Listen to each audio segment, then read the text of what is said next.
Nearly 1,000 people died last year from overdoses in BC. That's a huge spike in numbers from previous years. Many of those deaths have been linked to fentanyl, a game-changing opioid that's 100 times more powerful than heroin.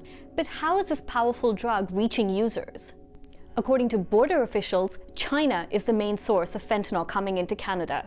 Canada's economic and social ties with China create ample opportunities for small packages to get smuggled into the country through shipping routes or via the thousands of visitors to BC each year. A simple search of buy fentanyl online produces numerous sellers, including one foreign pharmacy that promises 100% anonymity and privacy. The suppliers often place the drugs in decoy packaging, promising undetectable parcels packed carefully with tungsten and carbon papers that can easily pass through customs X-ray machines and onto planes bound for Vancouver. Sometimes fentanyl has been found hidden in shipments in Vancouver's air cargo operations. But the majority of fentanyl seizures in British Columbia happen at the Vancouver International Mail Centre. Border officials can only open mail that weighs more than 30 grams and need the importer's permission to open smaller packages.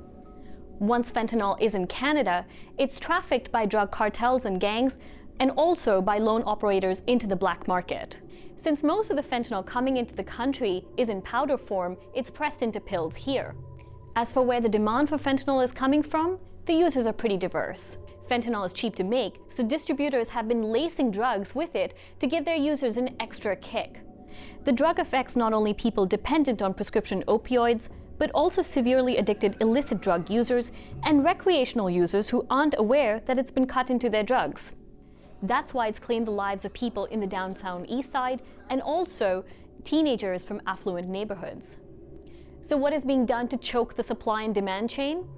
While China and Canada have agreed to coordinate policing efforts to crack down on illicit fentanyl and other opioids, we just don't know what that will look like yet. And some provinces are taking action to ban or regulate pill presses, while police are also working on developing new techniques to help them detect the drugs.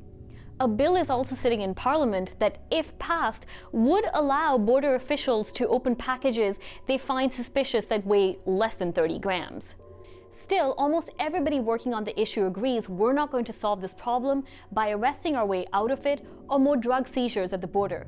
What's needed is a more coordinated approach from all levels of government, better education, and better treatment programs.